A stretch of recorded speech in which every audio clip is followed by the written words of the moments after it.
All right, I saw a pretty silly, what I consider to be a pretty silly video of Peter Navarro, who is an advisor to President Trump. And he was making fun of the candidacy of Mamdani in New York's mayor race because he apparently couldn't bench press very much weight. And to show that somehow this had something to do with him being a bad or a weak leader, Navarro then posted a video of him using 25-pound dumbbells and curling them. I am almost 79 years old, so I'd be more than willing to match my weightlifting ability with Peter Navarro. But again, it's ludicrous. It has nothing to do with whether I'm a great leader or not. So please, if anything, laugh at these individuals. And it's not just Peter Navarro, by the way. It's also Cuomo and Adams, who are running against Mamdani, who have also made fun of him in terms of how much he can bench press, as if that has something to do with his ability to be an effective mayor. So it's all nonsense. And please understand that. Have you been to jail? No. How do you feel about Peter Navarro?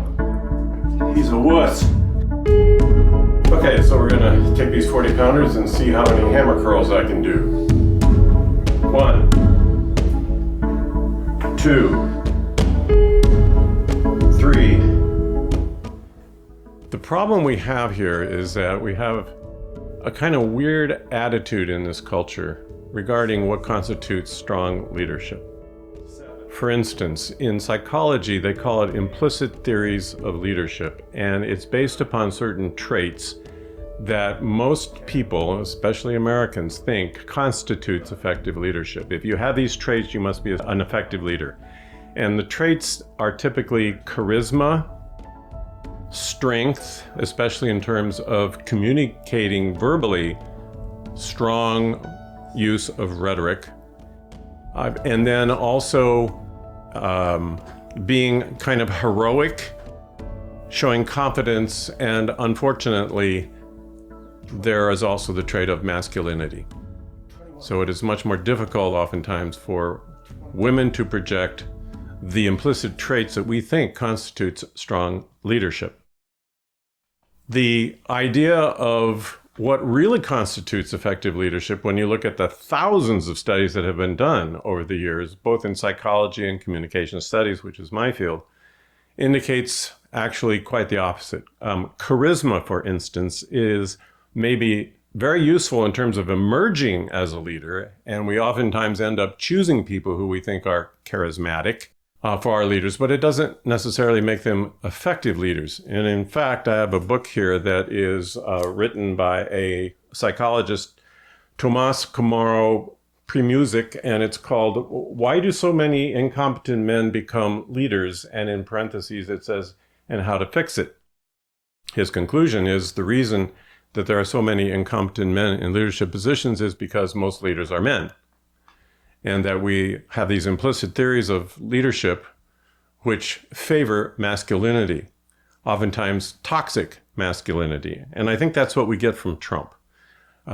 When we look at the research that makes leaders actually effective, especially in business settings and in organizations, could be educational as well, what we find is that the traits that we're really looking for and the qualities that we're really looking for that make effective leaders have little to nothing to do with charisma. And in fact, charisma is considered to be a myth in terms of effective leadership.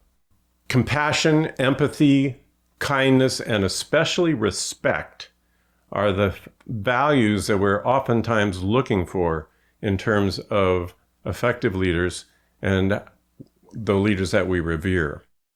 That is not something that you find from Trump. In fact, Trump seems to communicate constantly that empathy and compassion and kindness are actually signs of weakness. So what he really is exemplifying is a caricature of strength by talking like a bully. So The research mostly on leadership is done, as I said, in organizations and businesses. So how does that roll over in terms of politics? Well, politics, of course, is a little bit different environment. So it's not a perfect analogy when you look at the research that's been done primarily in businesses and organizations and then roll it over to politics, because let's face it, politics is kind of a blood sport. What we do find, though, that is most effective is what is called a blending style of leadership. So on the one hand, you do, in fact, show strength by having a dynamic delivery, strong wording, confidence that is exuded mostly through your nonverbal communication. But at the same time, you're also taking opportunities to show compassion and empathy and respect and kindness. So you're blending all of those together. And that is what we find is the most effective leadership and what we should be looking for in terms of our political leaders, not the misleaders that oftentimes are associated with toxic masculinity. And this whole lifting dumbbells and bench pressing is just silly. It had absolutely nothing to do with leadership. It's a joke, and it's a really, really bad joke. So I'm not saying don't be physically fit. I've been exercising and lifting weights for at least 50 years to keep myself in shape. And I'd like to be in even better shape than I am now. All I'm simply saying is that physical fitness is fine, but it's really not what we're looking for in terms of strong leaders. That's not really what makes a strong leader. It maybe makes a strong body. It may, in fact, make you a lot healthier, but it doesn't mean that you're necessarily going to be effective when you're in a leadership position.